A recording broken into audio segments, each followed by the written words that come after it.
Last class में शायद यही टॉपिक पढ़ाया था तुम लोगों को, लेक्चर 12, और इसमें मोलैलिटी डिस्कस कर चुके थे हम लोग।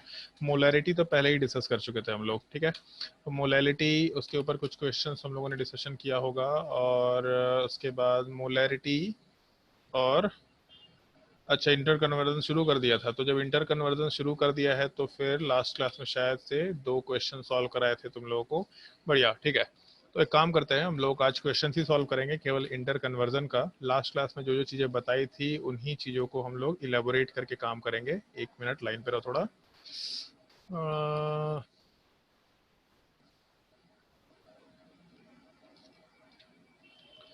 Lecture number 13।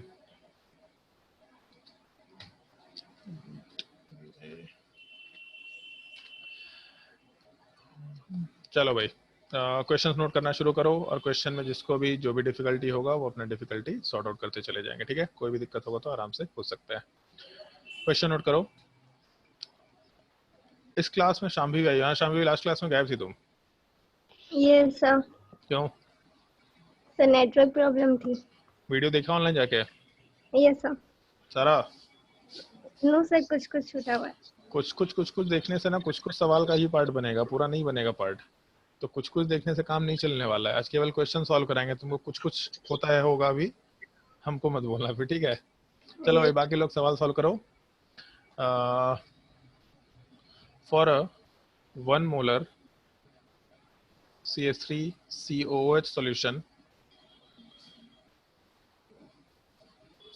Density of solution दे रखा है 1.2 ग्राम पर ml के बराबर। फाइंड, पहला part molality, second part mole fraction. तो मोल फ्रैक्शन वाले पार्ट में हम लोग केवल CH3COOH वाले पार्ट को लेके चलते हैं। तीसरा पार्ट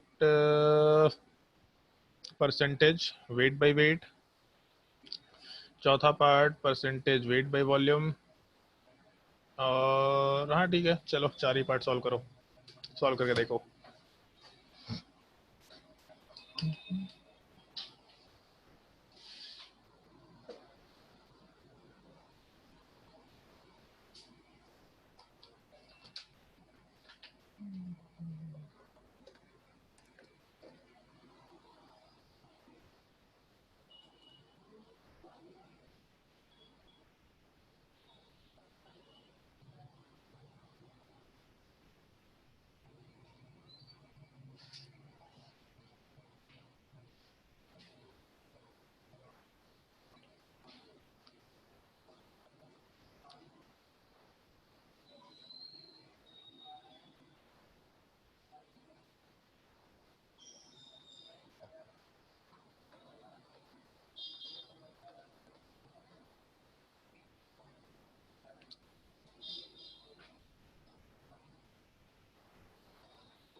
क्वेश्चन के लिए हम तुम लोगों को 4 क्वेश्चन है तो 8 मिनट का ही टाइम दे रखे हैं। 1 मिनट ऑलरेडी हो रखा है, तो 7 मिनट में डिस्कशन शुरू करेंगे। और अगर पहले सॉल्व कर लिया तो हाथ रेज कर देना, ज़्यादा बेटर होगा।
आयुष का आंसर आ गया, बाकी लोग ट्राई करो भाई। बताओ भाई आयुष, पहले वाले केस में कितना आंसर होगा?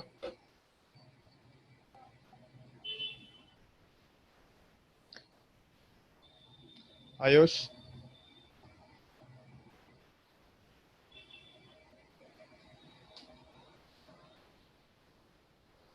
बोल ही नहीं रहा है जी।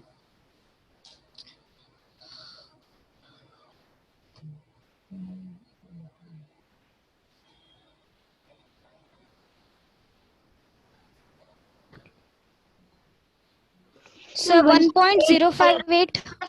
Sir, 1.85. Sir, One- 1.85 mole.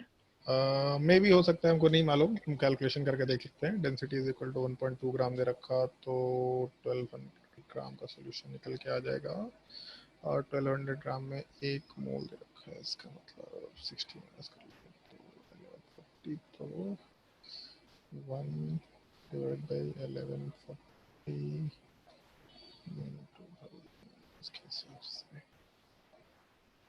पहले वाले केस में कितना आंसर आ रहा है? 1.85.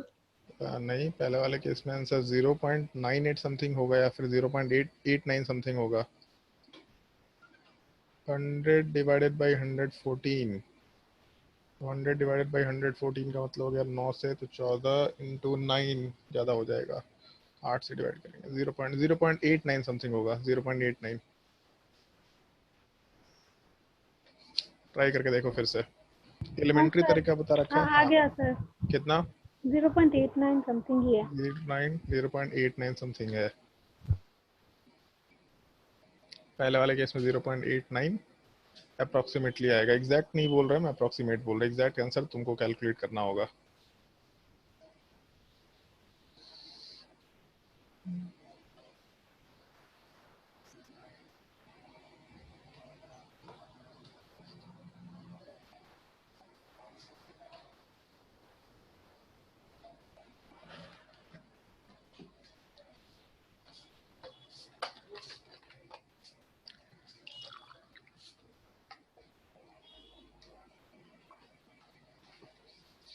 कितने लोगों का पहले वाला आंसर आ गया? शाम्भवी का आ गया, प्रशांत का आ गया, बहुत बढ़िया। अनुष्का का तो पहले ही आ गया था, प्रीति का भी आ गया, अच्छा 2 प्रीति है, ऋषि का भी आ गया। बाकी लोग बनाओ भाई फटाफट। मिली, आयुष, ऋषि नहीं, ऋषि का तो आ गया, श्रुति और प्रीति यादव, बनाओ फटाफट। आदित्य कौशल, तुम्हारा भी आंसर नहीं। आदित्य कौशल, आवाज आ रहा है कि नहीं आ रहा है?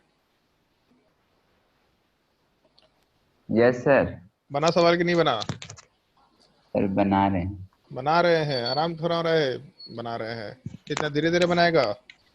तुम लोगों को तो 1 मिनट मिलता है क्वेश्चन सॉल्व करने का, थोड़ा लंबा कैलकुलेशन, इसलिए तुम लोगों को 2 मिनट का टाइम दिया, और प्रैक्टिस का टाइम है। इन सब क्वेश्चंस को 1 मिनट में ही बनाना है, any how.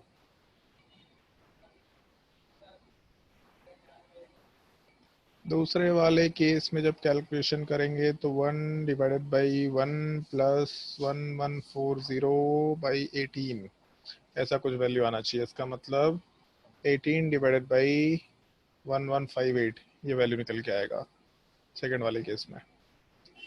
18 divided by 1158।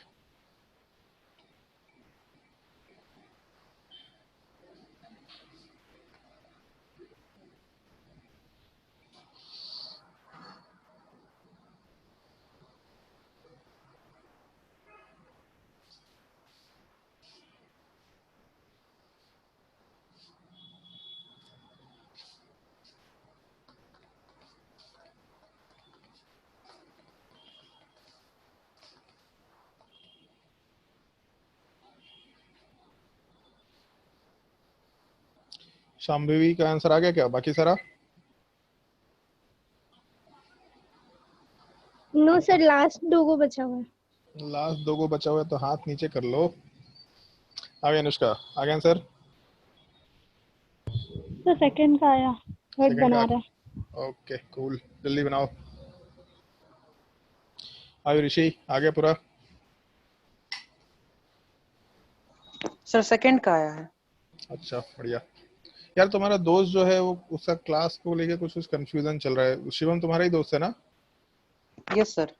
Okay, उसको आज बात कर लेंगे। उसका मैसेज आता है, मेरे पास मैसेज आता है और हम भूल जाते हैं, अपने फ़ोन को यूज़ नहीं करते और कोऑर्डिनेट नहीं कर पाते ऐसा। चलो ठीक है, हम आज बात करवा लेंगे उससे। सेकंड का आंसर आ गया श्रुति, तुम्हारा भी? Yes, sir. ओके। आयुष तुम्हारा आंसर नहीं आ रहा है, गप मारने में लगा हुआ है क्या? सर थर्ड का 5%। थर्ड का 5%? एक मिनट, थर्ड वाले केस में जब कैलकुलेशन करेंगे तो 60/1200 इंटू 1000, सॉरी इंटू 100, इसका मतलब 20, हाँ 5%। थर्ड वाले केस में 5%।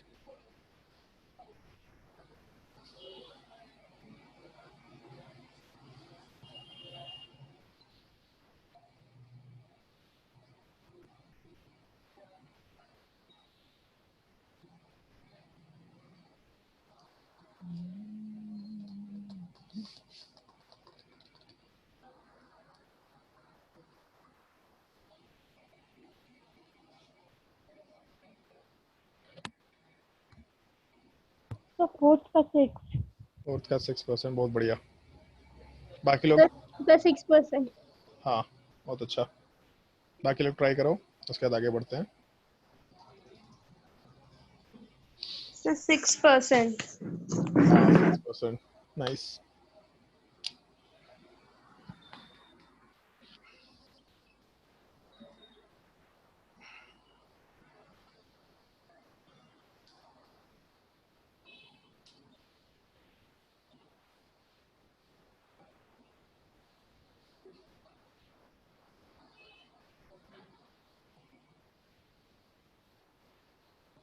प्रीति, बन गया क्वेश्चन?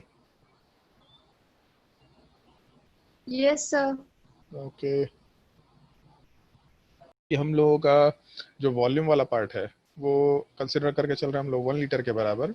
मतलब बेसिकली हम लोग 1000 ml के बराबर का वॉल्यूम लेके चल रहे हैं। यहाँ से कैलकुलेशन क्या क्या करना होगा अपने को, तो हम लोग को चाहिए मोलैलिटी। मोलैलिटी का फॉर्मूला होता है number of moles of solute by weight of solvent. तो एक तो हम लोगों को सॉल्यूट का नंबर ऑफ मोल्स चाहिए, दूसरा सॉल्वेंट का मास चाहिए। जबकि हम लोगों के पास ना सॉल्वेंट का मास है ना ही सॉल्यूट के नंबर ऑफ मोल्स है, केवल सवाल में डेंसिटी दे रखा और वॉल्यूम 1 लीटर एज्यूम करके चल रहे हैं हम लोग। तो हम लोग concentration is equal to number of moles by volume, यहाँ से नंबर ऑफ मोल्स निकाल सकते हैं।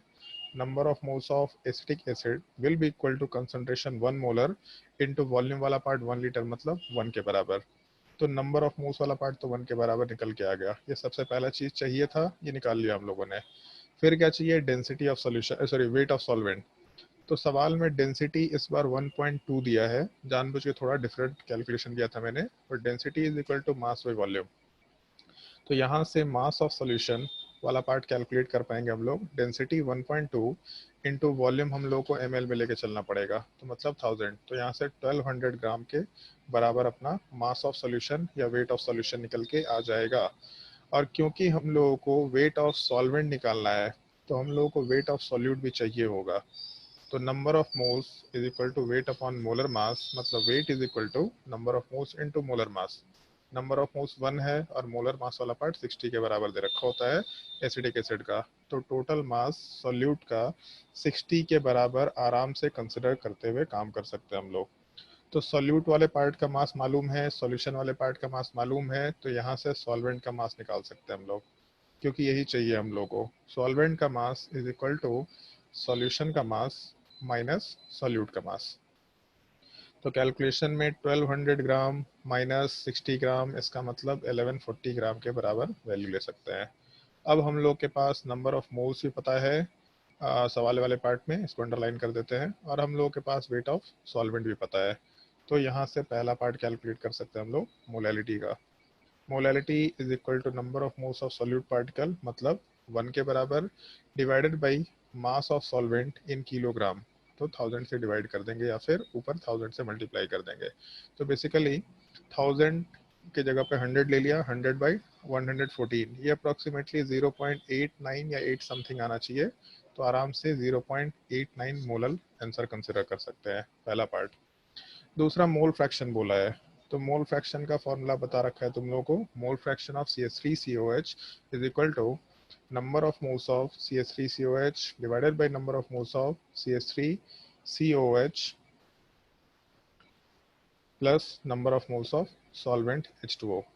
तो नंबर ऑफ मोल्स ये CH3COH का तो 1 के बराबर है, नीचे भी 1, और वाटर का जब नंबर ऑफ मोल्स निकालेंगे तो वेट अपॉन मोलर मास मतलब 1140 बाई मोलर मास कर सकते हैं। तो 1140 डिवाइड बाई मोलर मास वाला पार्ट, मोलर मास कितने के बराबर होगा, तो आराम से हम लोग 18 ले सकते हैं। तो टोटल वैल्यू 18 प्लस 1140 और 18 ऊपर चला जाएगा, मतलब 18 डिवाइडेड बाई 1158 के बराबर ले सकते हैं। ये अपना मोल फ्रैक्शन निकल के आ जाएगा। थर्ड पार्ट कैलकुलेट करने बोला है इसमें परसेंटेज वेट बाय वेट। तो परसेंटेज वेट बाय वेट का मतलब बताया था तुम लोगों को, weight of solute by weight of solvent. तो सोल्यूट का वेट जस्ट निकाला था कहीं पे, ये 60, weight of solute by weight of solution in gram. तो इस केस में सॉल्यूट का वेट 60 के बराबर, सॉल्यूशन का वेट 1200 के बराबर, और परसेंटेज निकालना है तो 100 से मल्टीप्लाई करेंगे, ये कैंसिल आउट हो जाएगा और यहाँ से वैल्यू आएगा 5। तो इसका मतलब 5% बाई वेट आराम से कंसिडर कर सकते हैं। और फोर्थ पार्ट बोला था परसेंटेज वेट बाई वॉल्यूम। तो वेट तो 60 ग्राम के बराबर था और वॉल्यूम जस्ट कैलकुलेट किया था ऊपर हम लोगों ने, एज्यूम करके चले थे हम लोग वॉल्यूम वाला पार्ट 1000 ml। तो अगर हम लोग सॉल्यूट का वेट ग्राम में लेंगे तो सॉल्वेंट का वेट हम लोग को, या सॉरी सॉल्वेंट का वॉल्यूम हम लोग को ml में लेना पड़ेगा। तो सॉल्वेंट का वॉल्यूम 1000 के बराबर होगा इंटू 100। ये कैंसिल आउट हो गया, ये भी कैंसिल आउट हो गया, आंसर आ जाएगा 6% के बराबर। इन चारों पार्ट में अगर कोई भी दिक्कत है तो पूछ सकता है।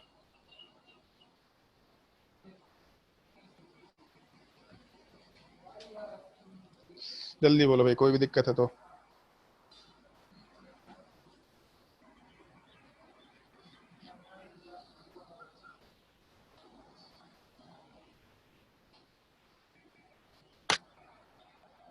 No sir. कोई दिक्कत नहीं है किसी को? इतना आसान टॉपिक भी नहीं है भाई, इतना आसानी से क्वेश्चन सॉल्व कर ले तो अच्छी बात है, काफी अच्छी बात है। अगर दिक्कत है तो पूछ लो, हम एक्सप्लेन कर देंगे वापस से। मिली? Yes sir. कोई दिक्कत? No sir. कोई दिक्कत नहीं है। नहीं सर, बन गया था पर यहाँ पे कंप्यूटर में रेज हैंड का ऑप्शन ही नहीं आ रहा है। कंप्यूटर में रेजर हैंड का ऑप्शन नहीं आता है, आता है पार्टिसिपेंट्स पे जाने के बाद अच्छा। शायद आता है, हमको नहीं पता, क्योंकि हम होस्ट है तो हम चेक करने की कोशिश भी नहीं की कभी। ठीक है, चलो ध्यान दो, सेकंड क्वेश्चन ट्राई करके देखो। फाइंड द, या फॉर अ 2 मोलल, इस बार मोलैलिटी ले लेते हैं, फॉर अ 2 मोलल। स्क्रीन पूरा नहीं आ रहा। स्क्रीन पूरा नहीं आ रहा यार, इसमें तो पूरा दिख रहा है। हो गया सर। क्या?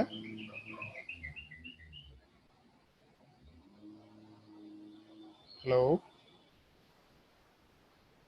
यस सर, हो गया। ओके। अब क्या करती है, क्वेश्चन पढ़ते वक्त, इससे पढ़ाई करते वक्त पबजी खेलते रहती है बीच बीच में, तो पबजी खेलिए तो स्क्रीन तो गायब हो गई ऐसे बीच में। चलो नो ध्यान दो। Sir. For a 2 molal aqueous solution of acetic acid, same चीज है CH3COH। फाइंड द, और डेंसिटी भी दे रखा है, डेंसिटी वापस से 1.2 ग्राम लेके चल लेते हैं, 1.2 ग्राम पर ml, या कैलकुलेशन थोड़ा आसान रखते हैं, डेंसिटी 1 ग्राम पर ml। पहला पार्ट फाइंड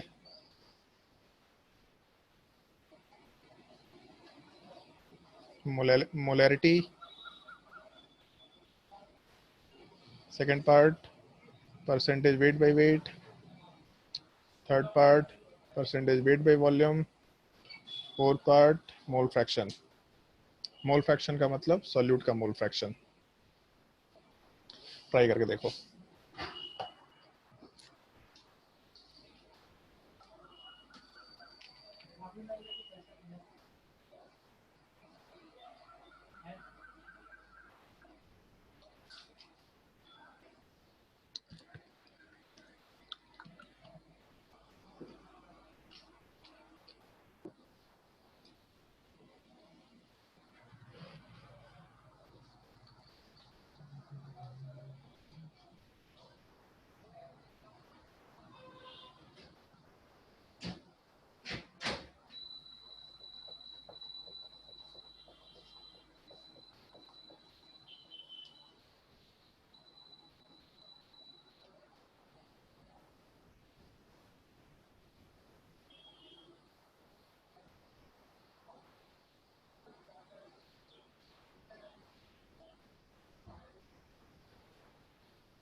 इस बार टाइम थोड़ा कम ही दे रहे हैं हम, 6 मिनट का ही टाइम देंगे, इससे ज़्यादा टाइम नहीं देंगे, जल्दी सॉल्व करो।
सर बन गया। बढ़िया, बाकी लोग को ट्राई करने दो, फिर आंसर डिस्कस करते हैं।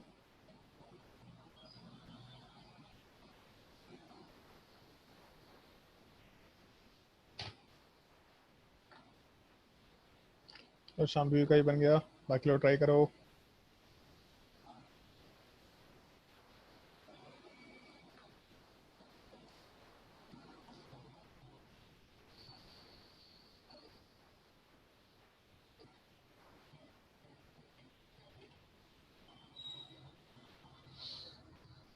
तीन चार लोग का आंसर आने दो, फिर हम लोग डिस्कशन शुरू कर लेंगे।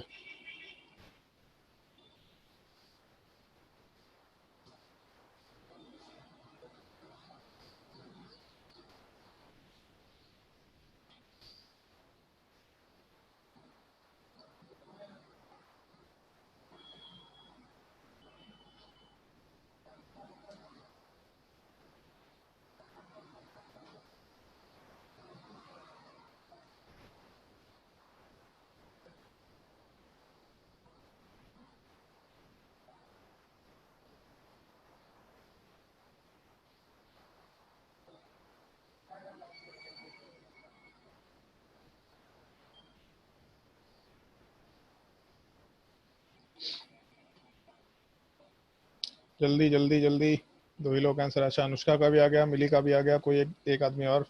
चार लोग आंसर आ जाएगा तो डिस्कशन शुरू कर लेंगे।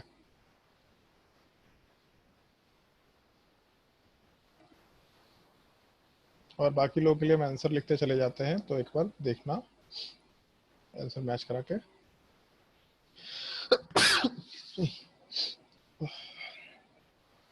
For a 2 molar aqueous solution of CH3COH, density is equal to 1 kg लेके चले तो था।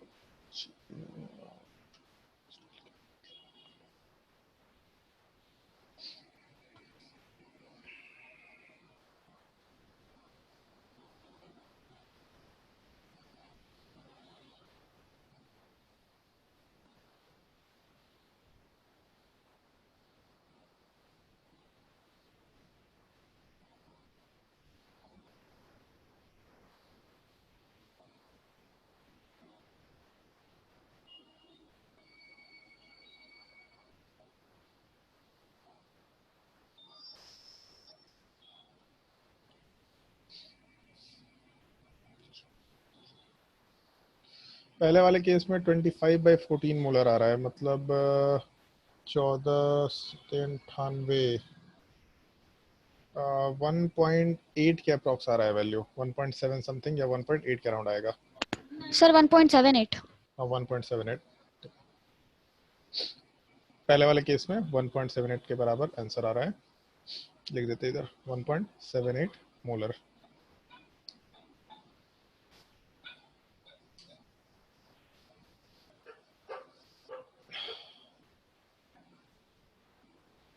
दूसरे वाले केस में percentage weight by weight calculate करेंगे तो हम लोग सॉल्यूशन का वेट यानी सॉल्वेंट का वेट मान के चल रहे थे ना, तो यहाँ से हो जाएगा 2 into sorry 120 divided by 1120 into 100। तो ये वैल्यू होना चाहिए 12 बाई 112। इसका मतलब 4 से कैंसिल आउट करेंगे 3 और 8 28। उसके बाद भी ये कैंसिल आउट होगा ही 4 से, मतलब 25 और यहाँ वाले पार्ट में 7। तो 75/7 के बराबर आ रहा है परसेंटेज बाई वेट। इसका मतलब 10.7 के अराउंड आ रहा है value, 10.7 percentage weight by wait. Percentage weight by volume जब कैलकुलेट करेंगे तो परसेंटेज वेट बाई वॉल्यूम वाले पार्ट में होना चाहिए हम लोग के पास आंसर 60 डिवाइडेड बाई 1120। इसका मतलब सेम ही है क्योंकि density of solution 1 gram per ml है, तो ये भी 10.7 के बराबर ही आना चाहिए। और मोल फ्रैक्शन जब कैलकुलेट करेंगे तो 2 divided by 2 plus weight of solvent 2000/18 लेके चल सकते हैं। इसका मतलब टोटल 36 डिवाइडेड बाई 1036 के बराबर वैल्यू आएगा। चारों में से जिसमें भी डाउट है पूछ सकते हैं।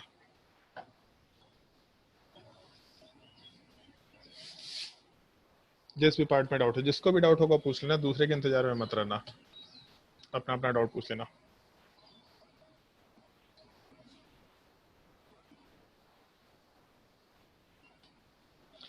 किसी को भी डाउट नहीं है यार, ऐसा तो नहीं होना थर्ड चाहिए। पार्ट बताइए ना।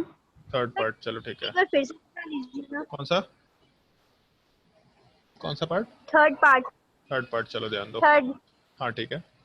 जैसे अगर हम लोग परसेंटेज वेट बाई वेट की बात करें, अगर तो इसका मतलब sorry percentage weight by volume की बात करें तो weight of solute divided by volume of solution होना चाहिए इनटू 100। ऊपर ग्राम लेके चलेंगे, नीचे ml लेके चलेंगे। तो सॉल्यूट का वेट कितना था, तो 2 मोल के हिसाब से 120 ग्राम होता, और सॉल्यूशन का जो वॉल्यूम है वो वॉल्यूम 1120 ml के बराबर आएगा। तो इस केस में 120 डिवाइडेड बाई 1120 इंटू 100 के बराबर वैल्यू होगा। ये कैंसिल आउट हो जाएगा। 4 से इसको कैंसिल आउट करेंगे तो 8 और उसके बाद 3 और 2 मतलब 28, और यहाँ वाले पार्ट में 3 का वैल्यू आएगा। फिर उसके बाद जब 4 से इसको डिवाइड करेंगे तो यहाँ 7 आएगा, और यहाँ वाले पार्ट में 25। तो 25 इंटू 3 75, 75/7 के बराबर वैल्यू, तो 10.7 परसेंटेज निकल के आ जाएगा आराम से। वैसे एक चीज़ देखो, अगर सेकेंड पार्ट का आंसर आ गया और डेंसिटी 1 ग्राम पर ml है, तो 1 ग्राम पर ml का मतलब क्या है, जितना सॉल्यूशन का वॉल्यूम है उतना ही मास भी है। तो नीचे यहाँ पे मास लो या नीचे यहाँ पे वॉल्यूम लो, दोनों तो बराबर है। ऊपर वाला पार्ट ऑलरेडी बराबर रह चुका है, तो अगर ऊपर वाला पार्ट बराबर है और नीचे वाला पार्ट भी बराबर हो गया, इसका मतलब क्या है, ये दोनों वैल्यू आपस में बराबर होंगे। तो ऊपर वाले में 10.7 आया तो नीचे में बाई डिफॉल्ट से 10.7 हो जाएगा। डेंसिटी अगर अलग होता 1 ग्राम पर ml से अलग होता तो फिर वेरिएशन आ सकता था।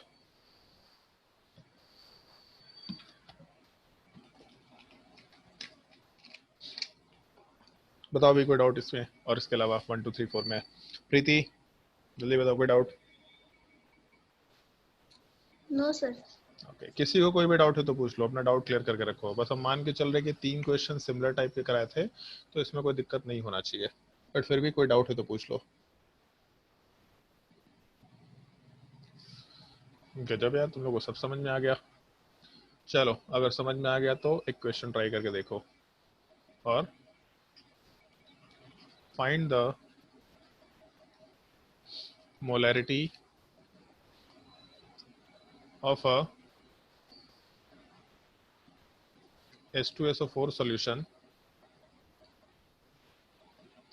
having 98%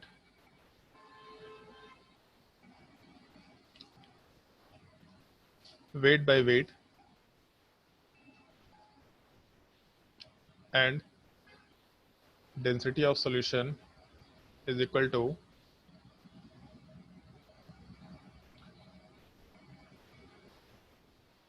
10 ग्राम पर ml, या 10 का जगह कुछ दूसरा वैल्यू लेते हैं, 1.2 gram per ml। Find the molarity of a NH2SO4 solution having 98% by weight and density of solution is equal to 1.2 gram per ml।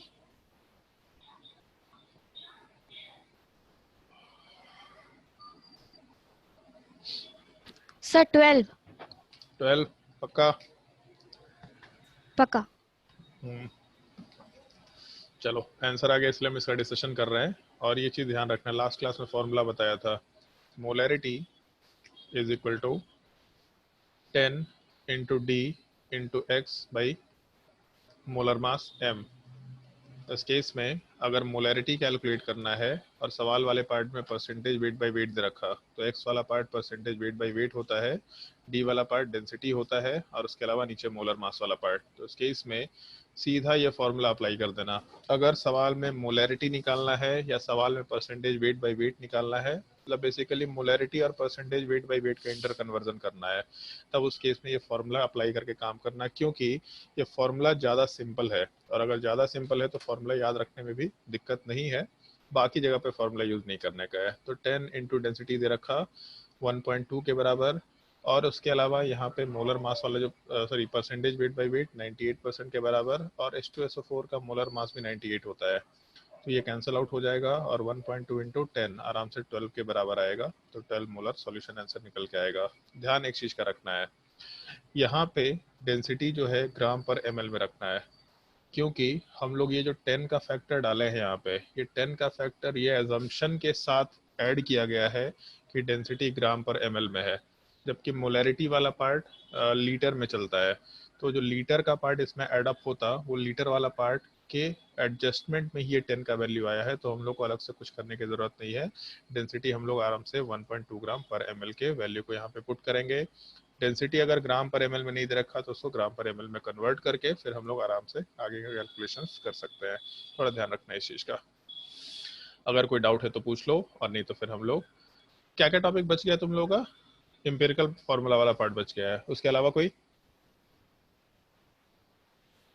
बताओ भाई जल्दी। और कोई फार्मूला, ये कोई पार्ट बच गया बुकलेट में? No sir. बाकी सारा हो गया ना? वेपर डेंसिटी हो गया ना तुम लोगों का? Yes sir. वेपर डेंसिटी हो गया, मोल मोल एनालिसिस तो हो ही चुका है तुम लोगों का, कंसंट्रेशन टर्म का सारा पार्ट हो चुका, लॉ ऑफ केमिकल कॉम्बिनेशन करा चुके, और एवरेज मोलर मास बताया कि नहीं बताया? नहीं सर। एवरेज मोलर नहीं मास सर। नहीं बताया, चलो ठीक है। तो पहले एवरेज मोलर मास बता देते हैं, और उसके बाद फिर हम लोग आराम से एम्पिरिकल फॉर्मूले वाले पार्ट के ऊपर डिस्कशन करना शुरू कर देंगे। तो ये तुम्हारे सबसे लास्ट टॉपिक होगा। देखते हैं, आज तो कंप्लीट नहीं हो पाएगा, बट नेक्स्ट क्लास में पूरा मूल कंसेप्ट आराम से कंप्लीट हो जाएगा। तो हेडिंग डाल देना एवरेज मोलर मास। एवरेज मोलर मास पता नहीं कैसे छूट गया, ध्यान नहीं रहा मेरे। ये टॉपिक पहले हम लोग डिस्कस कर सकते थे आराम से। एम्पिरिकल फार्मूला हम सबसे लास्ट में डिस्कस करना चाह रहे थे, बट एवरेज मोलर मास हम लोग पहले डिस्कस कर सकते थे। मतलब एक्चुअल में हम करते भी हैं, ध्यान से उतर गया शायद मेरे। चलो ध्यान दो। जैसे जब हम लोग एवरेज मोलर मास की बात करते हैं, तो बेसिकली हम लोग मिक्सचर के मोलर मास की बात करते हैं। जैसे मान लो एक कंपाउंड दे रखा, या एक मिक्सचर दे रखा जिसमें ए और बी दोनों है, तो ए का मोलर मास एम ए के बराबर है, बी वाले पार्ट का मोलर मास एम बी के बराबर है। तो इस केस में जब हम लोग एक मिक्सचर बनाएंगे, तो इस मिक्सचर वाले पार्ट में जो मोलर मास आएगा वो ना एम ए होगा ना एम बी होगा, इन दोनों के कुछ बीच का वैल्यू होगा हमेशा। जैसे इसको ऐसा समझो, एक सब्सटेंस जिसका डेंसिटी D1 है, दूसरा सब्सटेंस जिसका डेंसिटी D2 है, तो जब दोनों को हम लोग मिक्स करके एक मिक्सचर बनाते हैं, तो मिक्सचर में डेंसिटी D1 प्लस D2 नहीं होता है, मिक्सचर में डेंसिटी इन दोनों के बीच में कुछ वैल्यू निकल के आता है, हमेशा हमेशा उसका एवरेज निकल के आता है। तो सिमिलर टाइप से जब हम लोग एक मिक्सचर का फॉर्मेशन करते हैं, तो जो मोलर मास होता है उसको मिक्सचर का मोलर मास बोलेंगे या फिर एवरेज मोलर मास बोलेंगे, और वो हमेशा लोअर लिमिट और अपर लिमिट के बीच में निकल के आएगा। और उसको कैलकुलेट करने का तरीके पे आते हैं। जैसे अपने पास फॉर्मूला था number of moles is equal to weight upon molar mass, तो यहाँ से जब हम लोग मोलर मास कैलकुलेट करेंगे तो weight upon number of moles लिख सकते हैं। तो जब हम लोग एवरेज मोलर मास कैलकुलेट करेंगे तो total weight upon total number of moles होना चाहिए, ये अपना एक बेसिक पार्ट होना चाहिए। बट ये फॉर्मूला अपने काम का नहीं है, इस फॉर्मूले को जनरलाइज वे में हम लोग बोल सकते हैं। लेकिन अगर मान लो इस पूरे मिक्सचर के अंदर मतलब ए और बी वाला पार्ट दे रखा, अगर मान लो इस पूरे मिक्सचर के अंदर हम लोगों के पास एक तो ये पार्ट दे रखा कि ए वाले पार्ट का मोलर मास Ma के बराबर है, और दूसरा ये दे रखा कि ए का नंबर ऑफ मोल्स Na के बराबर। सिमिलर टाइप से बी वाले पार्ट का नंबर ऑफ मोल्स Nb के बराबर और मोलर मास Mb के बराबर। तो अगर हम लोग इस फॉर्मूले के हिसाब से काम करें ऊपर वाला पार्ट, तो यहाँ से W is equal to number of moles into molar mass. तो यहाँ से अगर हम लोग इस फॉर्मूले में सारी चीज़ों को पुट करना चाहे तो average molar mass will be equal to total weight, मतलब weight of A plus weight of B, या mass of A plus mass of B, plus total number of moles का मतलब मिक्सचर में केवल 2 ही कंपोनेंट है, इसका मतलब ए और बी के मोल्स को एडअप करके हम लोग टोटल नंबर ऑफ मोल्स निकाल सकते हैं।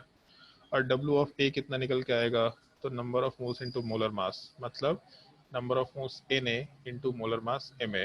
तो यहाँ से जो एवरेज मोलर मास है ये Na इंटू Ma लिख सकते हैं, प्लस Nb इंटू Mb लिख सकते हैं, डिवाइडेड बाई नीचे वाले पार्ट में number of moles of A plus number of moles of B आराम से लिख सकते हैं।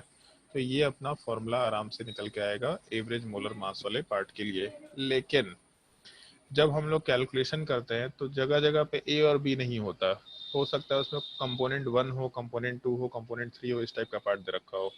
तो हम लोग नॉर्मली इसको इस फॉर्म में रख देते हैं, पहले कंपोनेंट का नंबर ऑफ मोल्स इनटू उसका मोलर मास, प्लस दूसरे कंपोनेंट का नंबर ऑफ मोल्स इनटू उसका मोलर मास, और अगर तीसरा कंपोनेंट भी होता तो तीसरे कंपोनेंट का नंबर ऑफ मोल्स इनटू उसका मोलर मास। इस टाइप के जितने कंपोनेंट्स होते हैं डिवाइडेड बाय, हाँ बोलो। सर आप ये पढ़ा दिए? नालायक, पक्का बढ़ा दिए है? मेरे नोट्स में तो लिखे हैं ये सब। नहीं, बाकी लोग? अनुष्का, तुम रेगुलर क्लास कर रही है, बताओ पढ़ाया कि नहीं पढ़ाया? सर मेरे नोट्स में तो नहीं है। ये कैसा नोट्स है कि एक के नोट्स में है और एक के नोट्स में नहीं है? ऐसा कैसे हो सकता है?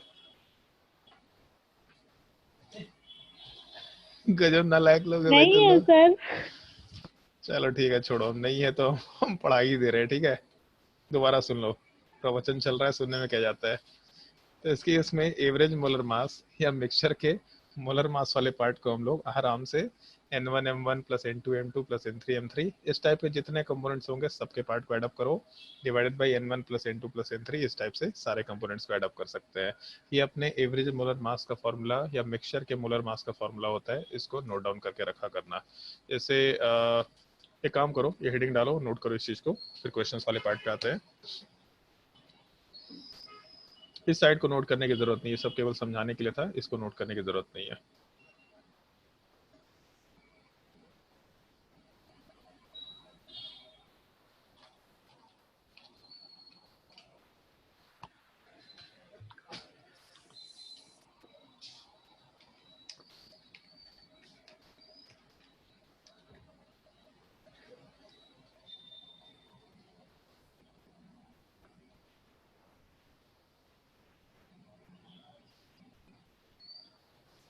सर स्क्रीन थोड़ा नीचे कर दीजिए ना। स्क्रीन नीचे कर दे कि नोट थोड़ा नीचे कर दे?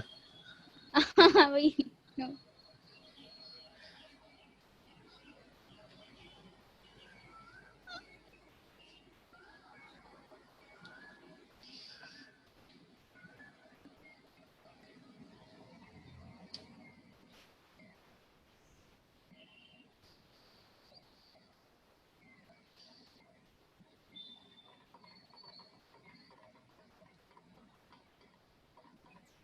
सर मंडे के टेस्ट में ये सब आएगा? एकदम आएगा, मंडे टेस्ट में पूरा आएगा सब कुछ। कल क्लास है तुम लोग की नहीं है? है सर। केमिस्ट्री का? है सर। केमिस्ट्री का है कि नहीं है? सर चेक करना पड़ेगा। चेक करना पड़ेगा, चलो ठीक है, अगर नहीं भी होगा हम चेक कर लेंगे। तो एम्पिरिकल फार्मूला बहुत ही छोटा सा टॉपिक है, एक्चुअल में 15 मिनट 20 मिनट का ही टॉपिक है। तो उसका लेक्चर हम रिकॉर्ड करके डाल देंगे, तुमको यूट्यूब पे देखना होगा। पूरा मोल कंसेप्ट आ रहा है, पूरा कंप्लीट। कल नहीं है सर केमिस्ट्री। नहीं है तो फिर लेक्चर रिकॉर्ड करके हम डाल देंगे, छोटा सा टॉपिक है, आराम से लेक्चर रिकॉर्ड करके डाल देंगे। मतलब आज पढ़ाएंगे और अगर टाइम बच जाता है तो फिर लेक्चर रिकॉर्ड करके डाल देंगे, मतलब टाइम नहीं बचता है तो। सर 9th में तो पढ़ाई थे। हाँ तो 9th से पढ़ाए थे ना, बाकी लोग जो नहीं पढ़े तो उनका क्या।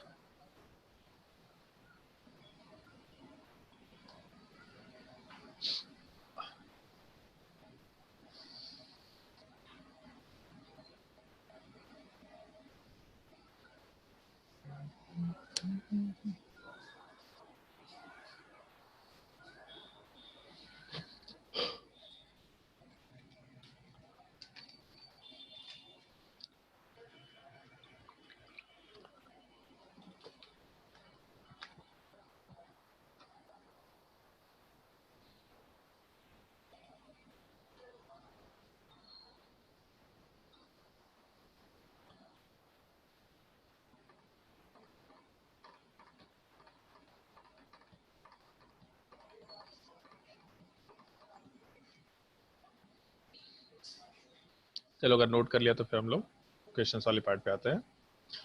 पहला क्वेश्चन तो सिंपल सा रखेंगे, दूसरा क्वेश्चन तीसरा क्वेश्चन थोड़ा बहुत डिफिकल्टी करना शुरू करेंगे। क्वेश्चन ट्राई करके देखो। Find the molar mass of a mixture containing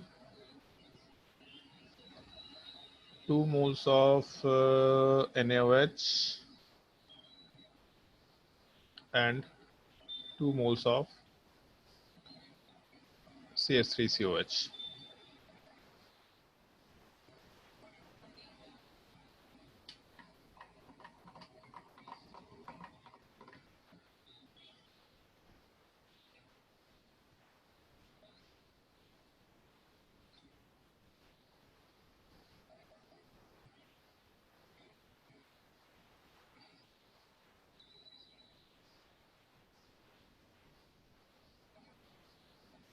sir 50। 50, nice.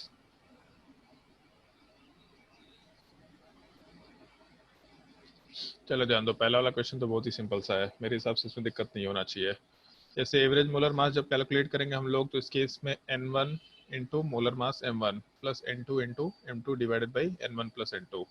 तो इस केस में 2 इंटू NaOH का मोलर मास 23 प्लस 16 प्लस 1, इसका मतलब 40 के बराबर हो जाएगा। और एसिटिक एसिड अभी जस्ट ऊपर कैलकुलेट किया था 60 के बराबर, तो इस केस में आराम से 2 प्लस 2 से डिवाइड कर सकते हैं। तो ओवरऑल 40 इंटू 2, एक काम करते हैं 2 वाले पार्ट को कैंसिल आउट ही कर देते हैं। तो 40 प्लस 60 100/2 निकल के आएगा ओवरऑल। तो 100/2 मतलब 50 के बराबर वैल्यू होना चाहिए। सेकंड वाले केस में सेकंड वाले क्वेश्चन को स्टार मार्क कर लेना, थोड़ा अच्छा सवाल है। और इसका एक छोटा सा फैक्ट भी याद रखना है। एयर में प्रीति ये बताओ, एयर में नाइट्रोजन का परसेंटेज कितना होता है?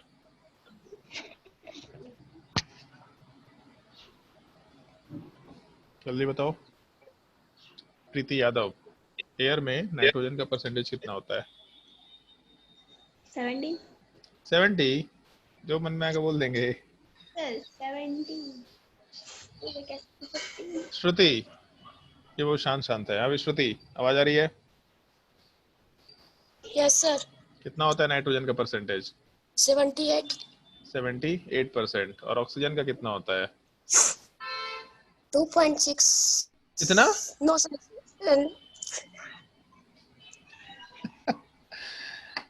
ऑक्सीजन खत्म कर दे तुम, एक तो ऐसे ही पॉपुलेशन बढ़ गया। 21%। ऑक्सीजन ही खत्म कर दिया दुनिया से, कहानी खत्म हो गया। अब तो कोरोना वायरस चल ही रहा है, ऑक्सीजन भी खत्म कर दो। चलो ध्यान दो, दोनों को ऐड अप करेंगे तो 99% है, मतलब बाकी बचे 1% में सारे गैसेस होते हैं। लेकिन हम लोग अपने कैलकुलेशंस को करने के लिए हमेशा ऐसा मान के चलते हैं, स्पेशली केमिस्ट्री वाले पार्ट में, कि नाइट्रोजन का परसेंटेज 80 के बराबर है और ऑक्सीजन वाले पार्ट का परसेंटेज 20 के बराबर है। ये कैलकुलेशन करने से पहले एक एजम्पशन मान के चला जाता है। तो इस एजम्पशन के बेसिस पे हम लोगों को एयर वाले पार्ट का मोलर मास कैलकुलेट करना है। एक बार ट्राई करके देखने से पहले हम छोटा सा एक हिंट देंगे केवल, और ये तरीका भी ध्यान रखना है। जब भी कभी क्वेश्चन में परसेंटेज रखा होगा तो हमेशा जो नेट वैल्यू है उसको 100 मान लिया करना। जैसे मान लो कि एयर का परसेंटेज 80 के बराबर है, एयर का ऑक्सीजन का परसेंटेज 20 के बराबर है, तो इस केस में बस एक एजम्पशन मान के चलना, total number of moles of air हम लोग 100 के बराबर लेके चलते हैं, तो फिर उसके बाद नाइट्रोजन का परसेंटेज कितना होगा, ऑक्सीजन का परसेंटेज कितना होगा, और उसके बाद कैलकुलेशन क्या कर सकते हैं। तो जब भी कभी परसेंटेज का सवाल देगा तो 100 मान के कैलकुलेशन शुरू करना। 100 के रिस्पेक्ट में कैलकुलेशन बहुत आसान हो जाता है। 100 में जब परसेंटेज कैलकुलेट करेंगे, जैसे 100 का 20% कितना होगा तो सीधा 20, 100 का 80% कितना होगा सीधा 80, कुछ कैलकुलेशन नहीं करना पड़ेगा। इसलिए 100 मान के चलना और उसी के रिस्पेक्ट में कैलकुलेशन करना। ट्राई करके देखो कितना आंसर आ रहा।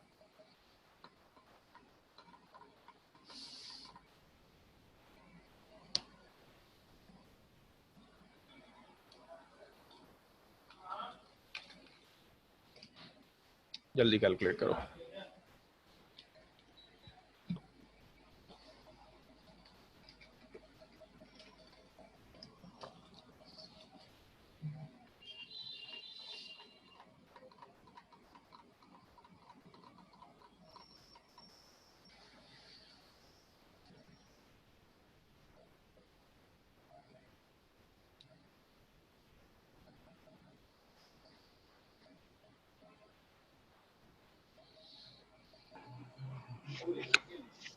फाइव 5? वे नालायक इंसान, बचपन में एवरेज सुना है कभी? 10th क्लास में मीन सुना था कि नहीं सुना था? जल्दी बताओ, बोलो शाम भी। 10th क्लास में मीन मीडियन मोड सुना था मैथ्स में? Yes sir. तो एक चीज सुना था मीन में हमेशा लोअर लिमिट और अपर लिमिट के बीच में आता है यस वैल्यू। सर। तो नाइट्रोजन का मोलर मास 28 है, ऑक्सीजन का मोलर मास 32 है, लोअर लिमिट 28 हुआ, अपर लिमिट 32 हुआ, तो अपना आंसर इसके बीच में आना चाहिए। 5 कहाँ से आ गया? 5 तो इसके बहुत दुनिया से दूर है। ऐसा थोड़ी कि मैथ्स पढ़ना छोड़ दिया तो सब भूल जाएंगे। गजब नालायक लोग है भाई। कैलकुलेशन करो, ढंग से कैलकुलेशन करो। सर 74.20। अबे चपंडुक आदमी, 74.20। अभी जस्ट यही समझाए हम कि लोअर लिमिट और अपर लिमिट के बीच में वैल्यू आएगा। तुम्हारा 72 है, एक 5 लेकर के आ गए और दूसरा 72 लेकर के आ गए। और छोरी नहीं है कुछ भी।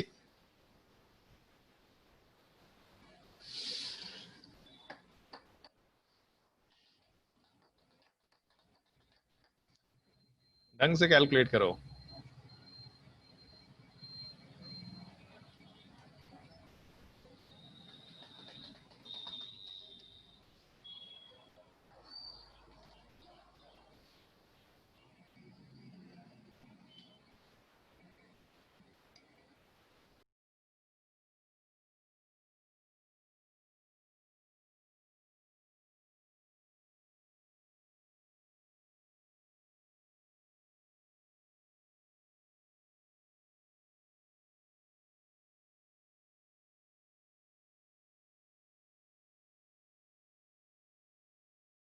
अनाउंस करते हैं।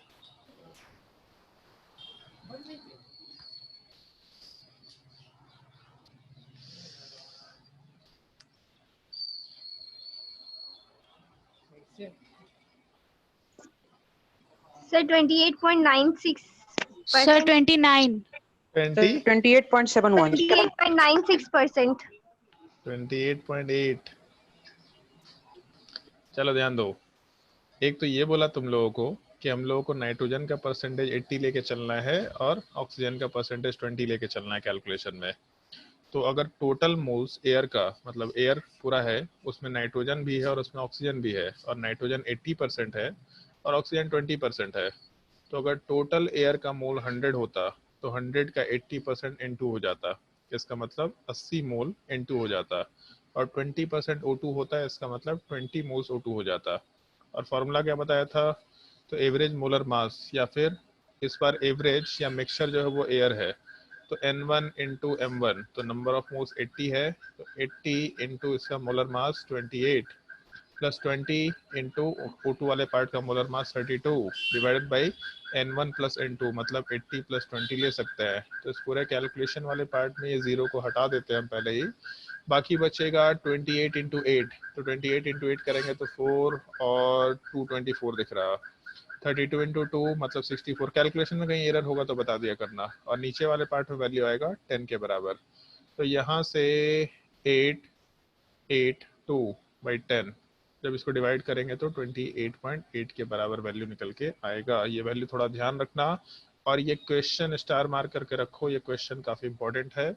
वेपर डेंसिटी में भी इसको यूज कर सकते हैं। जैसे मान लो इसी सवाल में पूछता मोलर मास की जगह पे calculate the vapour density of air, तो कितना आंसर आना चाहिए था? जल्दी बताओ। Calculate the vapour density of the air. 14.4। 14.4, क्योंकि वेपर डेंसिटी का फॉर्मूला बताया था तुम लोगों को मोलर मास बाई 2। तो एयर का मोलर मास 28.8 है अगर, तो उस केस में वेपर डेंसिटी 14.4 के बराबर हो जाएगा। समझ आया सवाल? समझ आया तो नोट Yes, कर लो इस sir. चीज को। जब भी कभी परसेंटेज देगा तो हमेशा टोटल वैल्यू 100 मानना और उससे बाद कैलकुलेशंस वाले पार्ट को पुट अप कर सकते हैं। तो एयर एक मिक्सचर है, ऐसा कैलकुलेशन आराम से कर सकते हैं।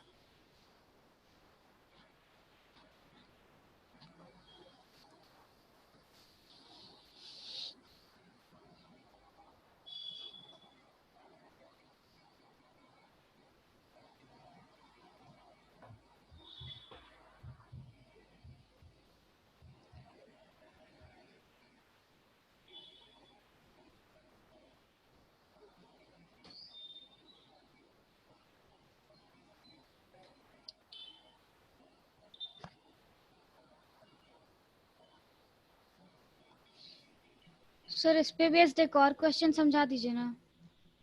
समझा रहे हैं। इसके बेस्ट एक और क्वेश्चन बहुत अच्छे तरीके से समझाएंगे। एक सवाल का जवाब दो। एयर ज्यादा भारी कि मॉइस्चर ज्यादा भारी, मतलब ह्यूमिड एयर ज्यादा भारी कि ड्राई एयर ज्यादा भारी? Dry air. ड्राई एयर ज्यादा भारी है कि ह्यूमिड एयर ज्यादा भारी है? Sir, dry air. क्यों ड्राई एयर?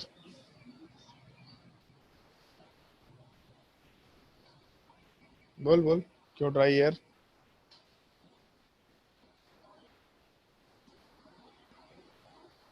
हाँ बताओ भाई शाम भी, तुम्हारा ही आंसर है ड्राई एयर।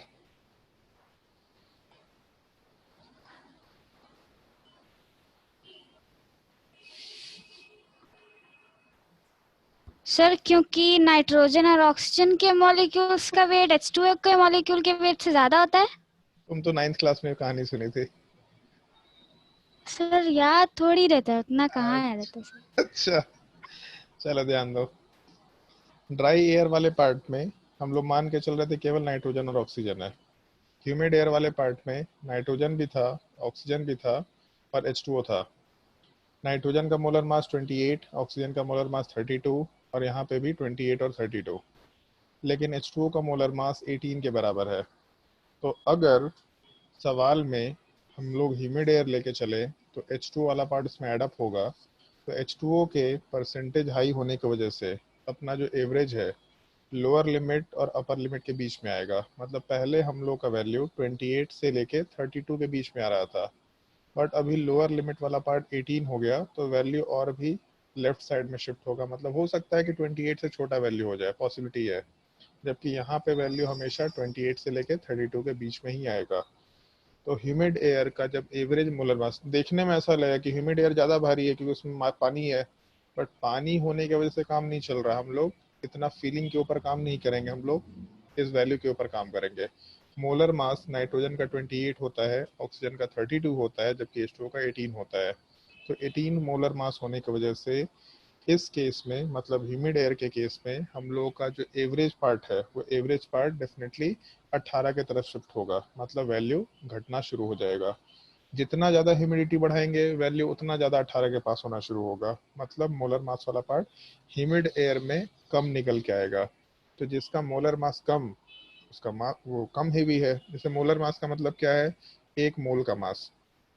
तो ड्राई एयर का भी 1 मोल लिए और ह्यूमिड एयर का भी 1 मोल लिया। ह्यूमिड एयर वाला पार्ट 25 ग्राम दिया, ड्राई एयर वाला पार्ट मान लेते हैं 28.8 ग्राम दिया। तो जो ज़्यादा मास देगा वो ज़्यादा हेवी रहा होगा, ऐसा आराम से बोल सकते हैं। तो एक ये छोटा सा थियोरेटिकल पार्ट ध्यान रखना, ड्राई एयर और ह्यूमिड एयर में ड्राई एयर वाला पार्ट इज मोर हेवियर। ये जिंदगी भर मेरे हिसाब से याद रहेगा, तुम लोगों को थोड़ा ध्यान रखना है इस चीज को। बाकी क्वेश्चन के फॉर्मेट में अगर हम लोग बात करें तो क्वेश्चन ऑलमोस्ट इस तरीके से लिखा जाता है कि जैसे आइसोटोप वर्ड सब लोगों ने सुन रखा होगा। आइसोटोप वाले पार्ट में क्लोरीन वाले पार्ट का आइसोटोप क्या क्या होता है बताओ भाई, कोई प्रशांत बताओ, क्लोरीन का कौन कौन सा आइसोटोप होता है?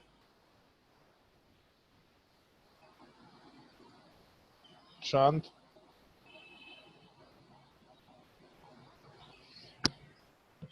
कोई और बताना क्वेश्चन रिपीट कीजिए चाहे? ना। क्लोरीन का मतलब क्लोरीन वाले पार्ट का कौन कौन सा आइसोटोप होता है, जिसको बताना है बता सकते हैं। सर 35, 36, 37। 36 भी होता है? 36 कहाँ सुन लिया?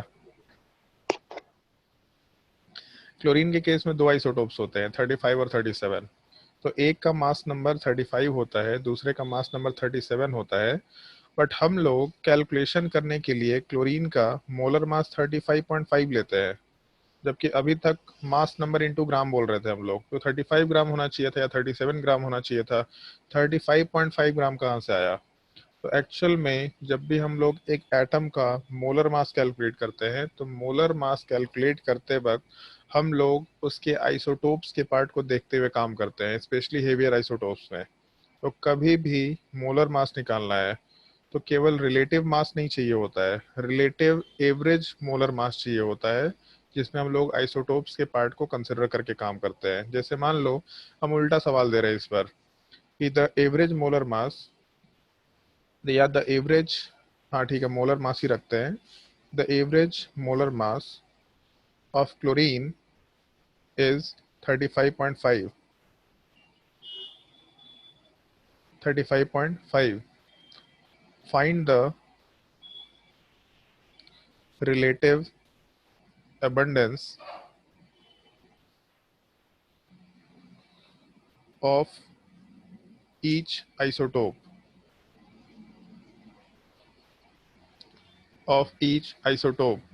तो इस सवाल का एक सर्टेन फॉर्मेट है, ये टर्म हमेशा यूज किया जाता है, रिलेटिव अबंडेंस।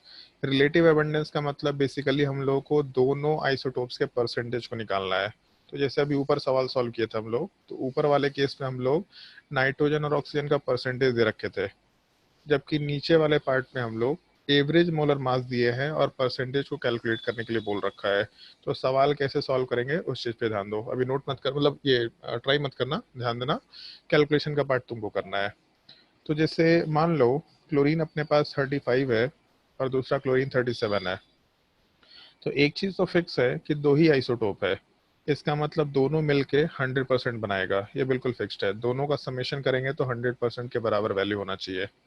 तो मान लेते हैं कि क्लोरीन 35 वाला पार्ट, रिलेटिव अबंडेंस बोला, बेसिकली परसेंटेज निकालने बोला है, तो मान लेते हैं क्लोरीन 35x के बराबर है, तो 37 वाला पार्ट क्या होगा? तो टोटल 100 है, जिसमें से क्लोरीन वाला पार्ट 35x परसेंटेज के बराबर है, तो 37 वाला पार्ट आराम से 100 माइनस एक्स के बराबर ले सकते हैं। ये पहला कंसिडरेशन हो गया। अब क्या करें? तो सेम कंसिडरेशन, कि मान लेते हैं total number of moles of chlorine is equal to 100 है, तो इसका मतलब क्लोरीन 35 जो होगा उसमें हम लोग आराम से x के बराबर ले सकते हैं, और number of moles of chlorine 37 आराम से हम लोग 100 माइनस एक्स के बराबर ले सकते हैं। तो एक चीज़ तो मालूम पड़ गया कि क्लोरीन 35 वाला पार्ट का नंबर ऑफ मोल्स x है, क्लोरीन 37 का number of moles 100 minus x है। अब करना क्या है? तो एवरेज मोलर मास का फॉर्मूला लगा देते हैं। एवरेज मोलर मास जो कि 35.5 के बराबर दे रखा will be equal to n1 into m1, मतलब x इंटू 35 प्लस n2 मतलब 100 minus x into molar mass of second part मतलब 37 divided by n1 plus n2। तो n1 प्लस n2 100 के बराबर ऑब्वियस सी बात है होनी चाहिए, क्योंकि दोनों के मोल्स को एडअप करके ही हम लोग 100 के बराबर कर रहे हैं। बट फिर भी n1 x हो गया और n2 वाला पार्ट 100 माइनस एक्स के बराबर हो गया, तो ये x कैंसल आउट होगा ही होगा, टोटल वैल्यू 100 के बराबर आएगा। तो यहाँ से हम लोग आराम से x कैलकुलेट कर सकते हैं। अगर x कैलकुलेट करेंगे तो वैल्यू निकल के आएगा 35.5 मतलब 3550 और यहाँ पे 35x के बराबर वैल्यू। उसके अलावा 100 इंटू 37 इसका मतलब 3700 माइनस 37x के बराबर वैल्यू ले सकते हैं। तो यहाँ से हम लोगों के पास -2x जिसको उठा के राइट साइड में ले आता है, तो वहाँ से 2x is equal to 3550 right side में जाएगा, मतलब वैल्यू बचेगा अपने पास 150। तो यहाँ से x वाला पार्ट 75% के बराबर या फिर x वाला पार्ट 75 के बराबर होगा। तो ऊपर हम लोगों ने क्लोरीन 35 के वैल्यू को x परसेंटेज माना था, इसका मतलब 75%। तो अगर x 75% है, इसका मतलब बेसिकली Cl35 वाले पार्ट का परसेंटेज हम लोग के पास 75% के बराबर है। तो जब हम लोग Cl37 की बात करेंगे तो ये चीज़ 100 माइनस एक्स के बराबर था। तो x अगर 75 है तो 100 माइनस एक्स वाला पार्ट 25% के बराबर हो जाएगा। तो Cl37 का अमाउंट 25%, Cl35 का अमाउंट 75%। ये कैलकुलेशन आराम से कर सकते हैं। तो जब भी परसेंटेज देगा तो परसेंटेज वाले पार्ट को 100, तो परसेंटेज का सवाल जब भी देगा तो सीधा टोटल वैल्यू 100 मान लेना। ये एक तरीका होता है क्वेश्चन सॉल्व करने का। x मान के भी काम कर सकते थे, लेकिन टोटल वैल्यू 100 मान लेना। जब 100 मान के चलेंगे तो एक कांस्टेंट के टर्म में थोड़ा काम हो जाएगा। ये एक कैलकुलेशन का तरीका है जिसको थोड़ा ध्यान रखना है। इस एक क्वेश्चन को भी स्टार मार्क करके रखो। ये क्वेश्चन में जो रिलेटिव अबंडेंस का पार्ट है, ये टर्म ध्यान रखने लायक होता है। नोट कर लो सवाल को। और इसीलिए बहुत सारे एलिमेंट्स के मोलर मास हमेशा फ्रैक्शन में आते हैं, हमेशा फ्रैक्शन में आते हैं, क्योंकि उसमें आइसोटोप के मासेस को हम लोग जब कैलकुलेट करके एवरेज मास निकालते हैं तो वैल्यू वहाँ पे कुछ ना कुछ डेसिमल में या फ्रैक्शन में आ ही जाता है।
सर होमवर्क भी दीजिएगा क्या?